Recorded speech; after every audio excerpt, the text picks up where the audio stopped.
Mesdames et messieurs, bonne journée. C'est toujours une joie de commencer une nouvelle émission dans votre maison, votre foyer, que ce soit le matin ou bien le soir. Je sais à quelle heure vous me regardez.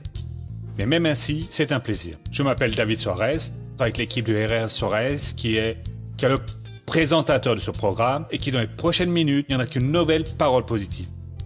Et bien inspiré, la personne qui de tout temps va craindre Dieu. Qu'est-ce que craindre Dieu? C'est avoir peur de Dieu? Une certaine forme, oui. Mais c'est craindre d'avoir du respect pour le Seigneur Dieu. Du respect, comme je n'ai du respect pour une personne. Eh bien, c'est quand une personne, mes parents par exemple, me disent de faire une chose et que je le fais. S'ils me disent de ne pas faire une chose, je ne le fais pas. En fait, je vais leur obéir. J'ai de la tendresse pour le conseil qui m'était donné. J'ai ainsi du respect. Et donc respecter Dieu, c'est respecter sa parole, à n'importe quel moment de votre vie. Dans un moment difficile, de dispute, d'incertitude, ou dans un moment de véritable allégresse, je continue à respecter le Seigneur Dieu. Mais même quand j'ai l'occasion de faire du mal, je continue à respecter Dieu, sachant qu'il peut voir capable de voir toutes les choses, qu'il va me donner la récompense conformément à mes œuvres. Tout de suite après, nous verrons le feuilleton de la vie réelle d'aujourd'hui, une personne qui souffrait d'une allergie très très forte. Vous savez que l'allergie est un problème dont on ne guérit pas. Les solutions, elles sont palliatives. Vous pouvez traiter l'allergie, vous pouvez libérer une allergie. Je n'ai jamais entendu parler d'un cas où la personne a réussi à se libérer d'une allergie. Et je sais que Dieu, avec le pouvoir qu'il a, peut détruire tout mal, peut éloigner n'importe quelle tentation, peut vous libérer de n'importe quelle épreuve de la vie que vous êtes en train de traverser. Il vous incombe d'accepter cette parole, de la mettre en pratique et d'être heureux et agir au nom du Seigneur Jésus. D'accord? Tout de suite après, je reviens pour les dernières secondes, parce que commence maintenant le spectacle de la foi avec R. Soares. Mes amis, aujourd'hui c'est la fête de Jésus ici dans notre église. La fête de Jésus, c'est principalement cette préparation du cœur qu'il fait pour que nous vivions bien. Quand nous écoutons le conseil et l'assumons, les choses deviennent différentes pour nous.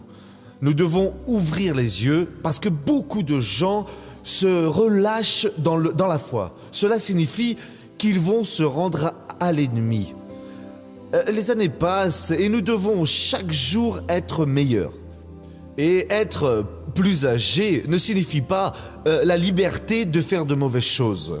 L'apôtre Paul a dit « J'ai mené le beau combat, j'ai achevé la course, j'ai gardé la foi. » Et tant que notre carrière terrestre ne finit pas, n'arrive pas à sa fin, nous devons être fermes jusqu'au dernier instant, et chaque jour meilleur au nom de Jésus. L'homme à l'extérieur peut se corrompre, mais la Bible dit qu'à l'intérieur, il se rénove. J'ai une parole que je vais étudier avec vous, car je pense qu'elle va vous accompagner pour le reste de la vie. J'ai ainsi 2 versets dans les Proverbes au chapitre 28. Je vais vous lire les versets 13 et 14, mais je vais commencer au 14. Il est nécessaire de faire attention à ce que Dieu dit. Les proverbes sont un petit peu au milieu de la Bible. Vous ouvrez au milieu de la Bible, c'est le livre des psaumes, ensuite c'est le livre des proverbes. Et donc, ce n'est pas difficile de trouver les pronoms, non. Au chapitre 28, les versets 13 et 14, on dit ainsi « Celui qui couvre ses offenses ne réussit pas. Celui qui les reconnaît et les délaisse obtient compassion. Heureux celui qui éprouve constamment de la frayeur.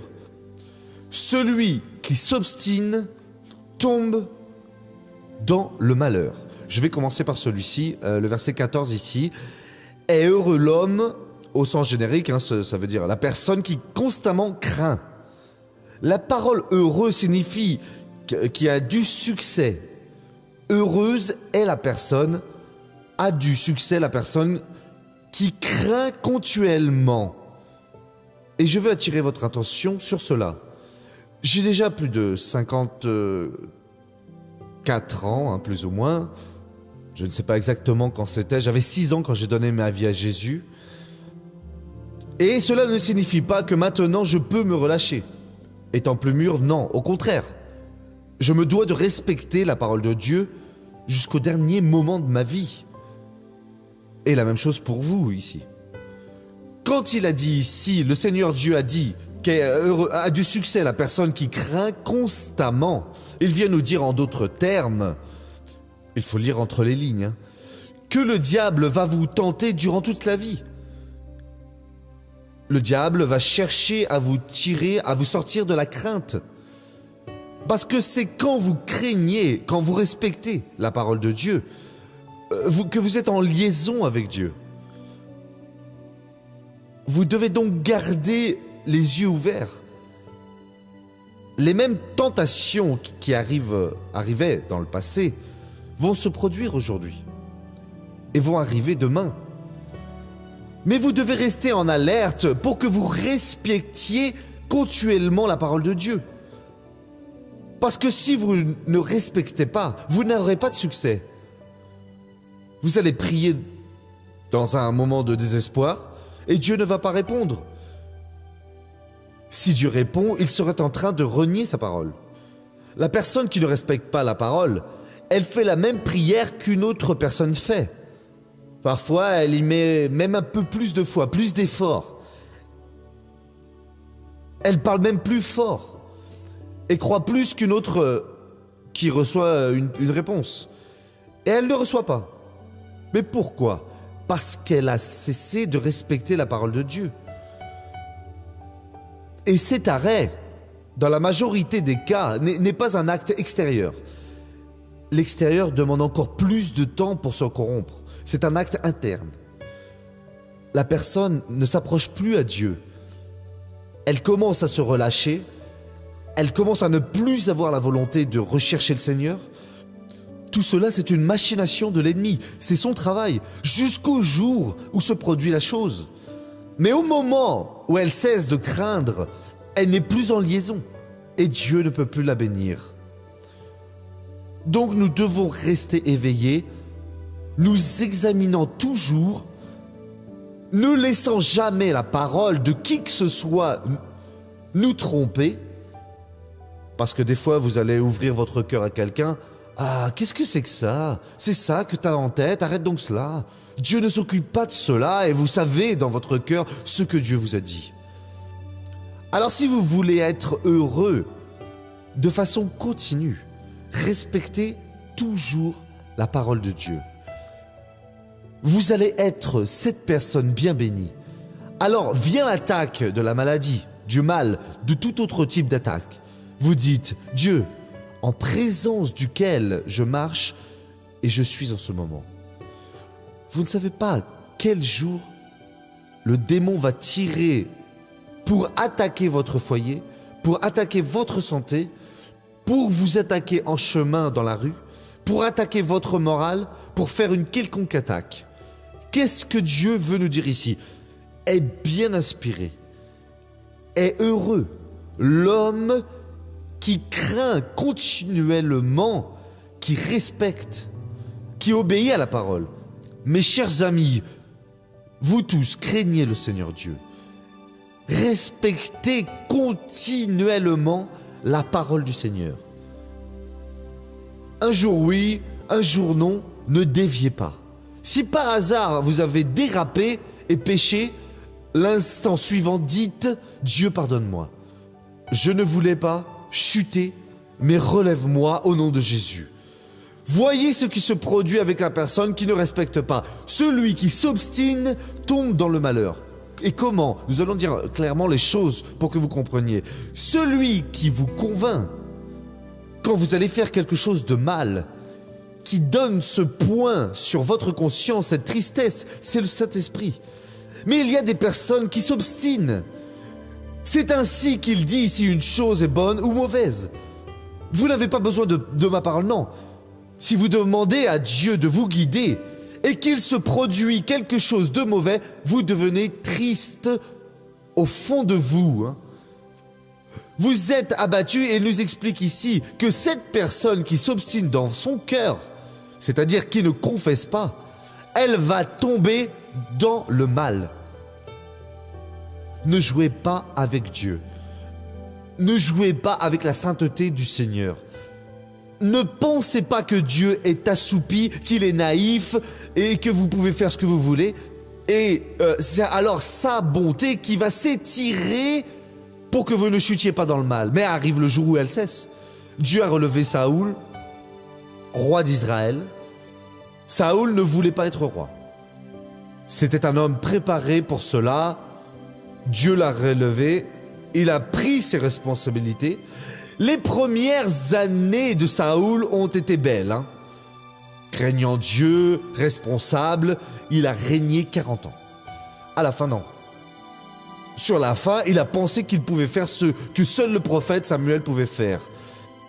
Et qu'il pouvait rejeter l'ordre de Dieu dans le cas des Amalacites et épargner le roi Agag, épargner les brebis ainsi que les vaches. Et Saoul a perdu le royaume exactement pour cela. Ainsi, il a craint pendant longtemps, mais il n'a pas craint continuellement.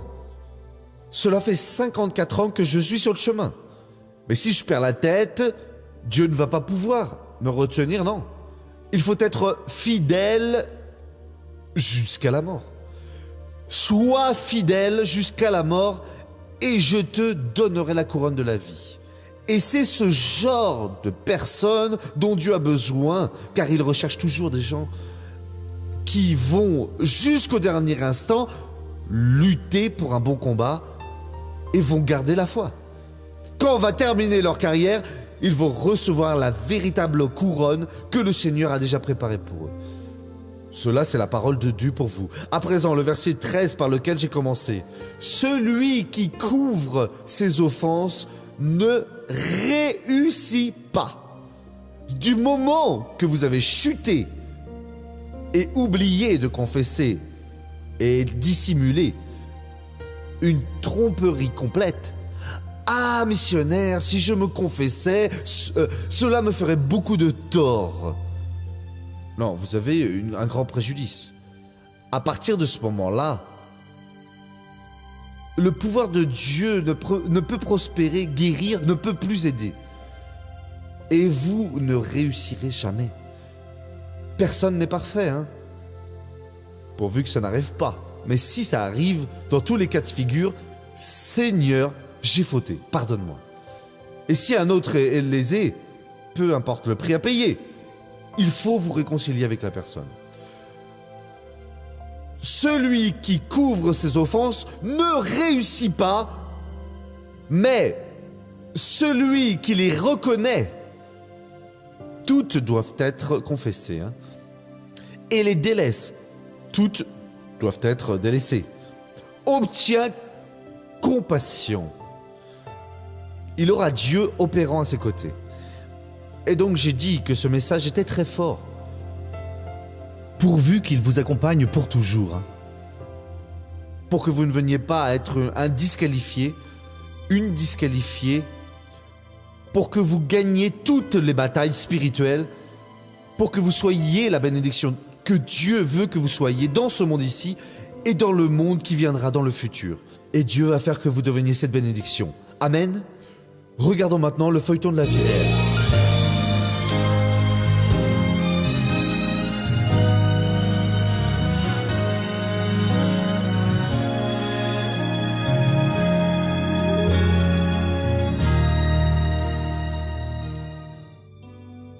À peine âgé de 3 mois, Brian commence à montrer une allergie à divers aliments. Et ensuite, j'ai dû lui donner des biberons. Et c'est quand j'ai commencé à lui donner du lait, des petites compotes, qu'il a commencé à réagir. Son organisme a commencé à réagir, vous voyez. Il avait plein de petites boules dans la bouche. Il avait de la diarrhée, il vomissait. J'ai dû l'emmener chez le médecin, mais elle n'a pas trouvé ce qu'il avait. C'est juste après 5 mois qu'il a subi des examens, qu'ils l'ont montré qu'il avait une allergie alimentaire au lait, au blé, au blanc d'œuf, cacahuètes et soja. Il ne pouvait rien manger de tout ça. Et comme je le nourrissais, je lui donnais le sein quand je rentrais du travail. Moi, j'ai dû aussi arrêter de manger ces aliments-là, vous voyez, parce que ce qu'il ne pouvait pas manger, moi non plus. Certains savons sont faits avec du lait. Alors, je ne pouvais pas sécher sur mon corps parce qu'au moment où il allait mettre sa petite bouche sur mon sein, ça pouvait réagir et tout de suite se couvrir de petites boules. La grand-mère Yara prend soin aussi de son petit-fils. Elle accompagne de près la souffrance de Carlos, qui est obligé de priver son enfant d'une vie normale. Il pleurait, il était enflé, vous voyez, il était couvert de petits boutons. Tout ce qu'il pouvait manger, c'était les légumes. La purée de brocoli, des carottes, des betteraves, des fruits, pommes, bananes, juste ça. Un yaourt, rien d'autre. Aux autres, on pouvait donner de tout, et à lui, non, ça devait être spécial. Aux anniversaires où on allait, vous voyez, il ne pouvait rien manger, aussi bien lui que moi, alors on mangeait juste de la gélatine. Vous voyez, je partais même plus tôt des anniversaires parce que ça me rendait triste de le voir seul. Les autres enfants s'amusaient, pouvaient manger, il ne pouvait rien manger du tout. C'était une souffrance, hein. N'importe quelle petite chose qu'on lui donnait sans savoir, parce qu'au début, on ne savait pas quoi lui donner. Et puis une chose après l'autre, c'est au fur et à mesure qu'on a découvert. Par exemple, si on lui donnait un yaourt, alors il faisait une réaction, vous voyez. Si bien qu'une fois, on lui a donné de la purée et ça a été triste de voir l'état dans lequel il était. 3 jours de souffrance, pleurer, tout enflé. Il aurait pu passer le reste de sa vie sans pouvoir manger tout ça. Il y a plein de personnes qui restent leur vie entière sans en manger, vous voyez. Alors, 2 fois, ces idées-là me passaient par la tête. Je n'avais pas la compréhension de la parole. Je pensais qu'il allait rester comme ça tout le reste de sa vie. Qu'il allait grandir en devant se priver de beaucoup de choses, vous voyez. La famille apprend à déterminer la guérison et la vie de Brian change complètement. On cherchait. J'étais déjà allée dans une autre église, sauf que je ne savais pas comment me déterminer et prendre possession de la bénédiction. Et là, j'ai appris dans l'église de la grâce. J'ai commencé à emmener les enfants le matin, je mettais sur lui le pétale d'une rose enduite. Il était enduite un petit peu d'huile. Le pasteur Marcel a fait une fontaine, j'ai emporté une petite bouteille d'eau, j'ai commencé à lui donner de l'eau. Et 1 heure après, le gamin a commencé à s'alimenter, il n'avait plus de mal. Jusqu'alors, je n'allais pas à l'église, je m'en étais éloignée. Avec sa libération, vous voyez, avec sa guérison, c'est là qu'on a commencé à aller. J'ai commencé à ouvrir mon cœur à Jésus et on a tous vu que l'unique chemin, c'est Jésus, qu'il n'en existe pas d'autre. Aujourd'hui, Brian a une vie normale. Guéri de l'allergie alimentaire, il peut vivre comme n'importe quel autre enfant. Il est guéri, il mange de tout, il mange des glaces, des yaourts, il mange de tout, de tout. Grâce à Dieu, voyez, il est guéri, il était libéré. Et ça, c'est grâce à Dieu. Parce que la tendance de cette maladie, c'est que l'enfant devienne adulte et ils doivent toujours faire attention à ce qu'il peut manger. Mais aujourd'hui, non, grâce à Dieu. Il est guéri pour l'honneur et la gloire de Jésus, vous voyez. Grâce à Dieu, Dieu l'a guéri. Merci Jésus. Si la société tout entière comprenait l'évangile, car l'évangile n'est pas une religion, nous ne sommes pas ici pour dire du mal d'une quelconque religion, nous ne voulons rien savoir de cette chose appelée religion, mais ceci est un droit que toutes les personnes ont, comme celui de respirer l'air. L'air n'appartient à personne, que l'on soit religieux ou non-croyant, le soleil vient sur tous, la pluie c'est la même chose, c'est le pouvoir de Dieu. Il suffit que la personne comprenne ce qu'est la parole, s'insère dans le plan divin, parce qu'alors il ne va pas y avoir d'interruption et Dieu bénit la personne. Toujours, en toute situation. À présent, nous allons faire une prière pour que Dieu touche ici ces personnes qui sentent des douleurs aux jambes, principalement aux pieds. Missionnaire, ma plante de pied, on dirait qu'il y a un clou là-dedans et je ne sais quoi, ça me brûle. Vous avez un quelconque problème aux jambes, laissez-moi faire une prière pour vous. Restez debout que je prie maintenant pour vous. C'est aux jambes, à présent nous allons implorer le ciel. Chez vous, faites la même chose. Le Dieu de la Bible n'a jamais cessé d'opérer et c'est certain qu'il va accomplir sa parole. À présent, comprenez bien une chose, regardez-moi. Je ne suis pas un faiseur de miracles ni un magicien. Je n'ai pas de pouvoir dissimuler. Le pouvoir est dans la parole de Dieu, c'est dans le nom de Jésus, c'est dans la foi que Dieu vous a donnée. Je vais tout simplement prier avec vous, c'est ma fonction ici, et je ne peux rien faire de plus si ce n'est cela, et Dieu va produire des merveilles. Quand terminera la prière, restez debout. Il est tout puissant pour passer ici et guérir toutes les personnes en un clin d'œil. Courbez la tête et fermez les yeux, s'il vous plaît. Père, je viens à toi à présent, au nom de Jésus, en faveur de toutes ces personnes qui sont en train de prier avec moi, ici dans l'église ou à un quelconque lieu de ce monde, et qui ont des problèmes aux yeux, aux jambes, à la plante des pieds, à une quelconque partie du corps. et qui ont maintenant besoin d'une libération. Mon Père, viens toucher cette vie. Viens opérer cette personne. Oh mon Dieu, et les autres problèmes pour lesquels je prie aussi. Père, je vais utiliser l'autorité que le Seigneur m'a donnée. J'assume à présent cette autorité. Et au nom de Jésus, je détermine que soient maintenant attachés tous les esprits qui sont en action dans ces personnes. Vous qui avez déboîté cette jambe, démon, vous qui avez mis une sciatique, un rhumatisme, de l'arthrite, de l'arthrose, déboîtez ce genou, vous qui avez fait tout autre mal, sortez de ces jambes. Vous êtes dans la cheville, vous êtes sur le dessus du pied, dans les orteils, dans la plante des pieds, dans le réseau du nerf. J'ordonne, à présent, au nom de Jésus-Christ, sortez avec votre douleur, sortez avec votre mal, au nom de Jésus. Levez les mains et dites « Merci beaucoup Jésus ».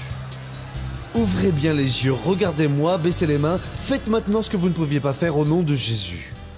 Cherchez à présent pour la gloire de Dieu. Missionnaire, je ne pouvais pas plier le genou. Eh bien, pliez-le maintenant au nom de Jésus. Je ne remuais pas mon pied, remuez-le maintenant au nom de Jésus. J'avais mal. Voyez si c'est passé maintenant. Missionnaire, le mal que j'avais a disparu. C'est parti, levez la main car je veux voir au nom de Jésus. Il y a beaucoup de gens, hein. Aujourd'hui, je vais juste demander le témoignage des personnes qui n'ont jamais donné leur témoignage ici. Il y a beaucoup de monde, hein. On prend juste les personnes qui n'ont jamais témoigné. C'est ça. Qu'est-ce qui s'est passé ici, ma sœur? Des fourmillements sous la plante des pieds, missionnaire. Ça fait 3 mois. Et à présent, c'est parti. Parti. Grâce à Dieu. Qu'est-ce qui est arrivé maintenant? Et moi, c'est mon dos, j'étais malade, j'ai commencé à travailler. J'ai travaillé jeudi, vendredi et est apparue cette douleur. À l'instant, j'ai été guéri au nom de Jésus. Ah, c'est bien, gloire à Dieu. Missionnaire, j'ai une inflammation, enfin je veux dire j'avais, au bassin. Ça fait 1 an et demi. Avec des douleurs, j'avais du mal à marcher. Et à chaque effort que je faisais, j'avais mal. Mais maintenant, j'ai senti une grande chaleur et je ne ressens plus rien. Et vous avez déjà fait un test? Je peux déjà remuer cette jambe ici. Vous marchiez sans... Je l'ai fait, mais je n'ai pas encore marché ici, mais juste de remuer. Vous marchiez avec des difficultés? Juste pour remuer, ici, je sentais déjà une douleur très Eh bien, terrible. marchiez comme vous marchiez, sans sentir de douleur. Pour Imitez rien pour moi. sentir, je devais C'est pour marcher que- très doucement. Vous voyez, je pouvais pas étendre la jambe. Et à présent, marchez normalement Alors, ici au nom de regardez ça, Jésus. je ne sens plus rien, je peux remuer, vous voyez ça. Et depuis combien de temps vous aviez cela? Eh bien, ça fait plus d'1 an que j'étais comme ça. Eh Jésus, le Seigneur est vraiment bon, hein. Missionnaire, pour que j'arrive jusqu'ici, ça a été un Dieu, aidez-moi. À présent, grâce à Dieu, Faites-le à nouveau. Faites à nouveau. Amen. Gloire à Dieu. Ah, ça, c'est notre Dieu. Il est formidable, mes amis. Allons maintenant à la première question.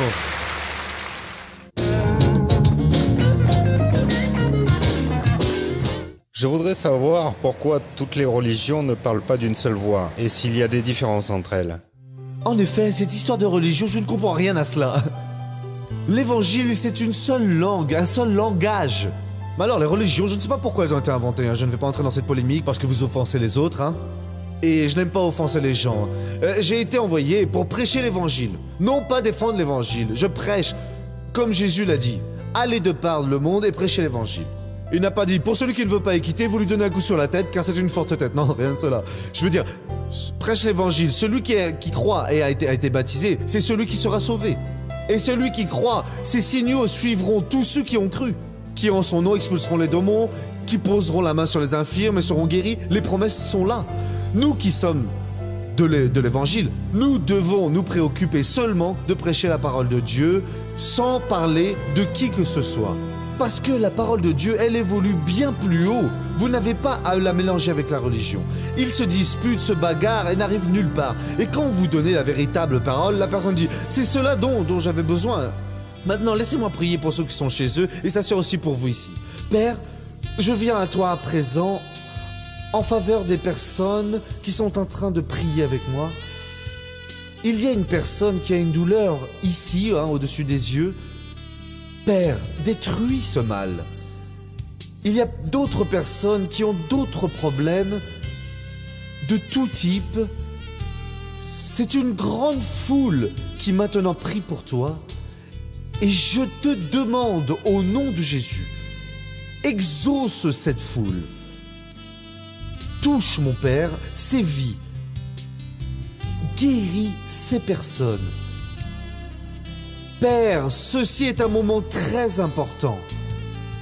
Cette personne qui ressent une chose nouvelle dans sa poitrine, il semble, ô Dieu, que l'air entre dans son cœur et ça fait mal. Et elle craint même que ce soit un mal encore pire. Guéris, Père. Cette autre personne qui est sans emploi, Dieu, elle a même eu des pensées bizarres. Libère cette personne au nom de Jésus. Je vous bénis tous pour la gloire de Dieu et vous dites Amen. Vous avez écouté la parole d'aujourd'hui? Heureuse sera la personne.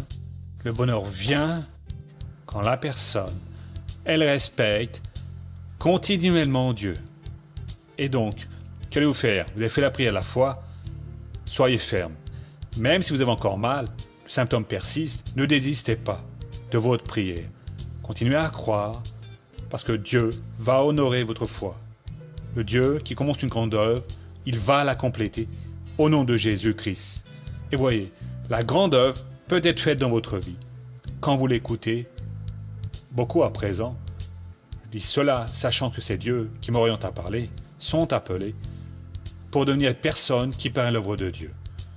Un groupe de personnes qui va apprendre une attitude de foi et se décider à croire en Dieu et dire non, je vais accomplir le mandat de Dieu pour ma vie et je vais l'honorer au nom de Jésus.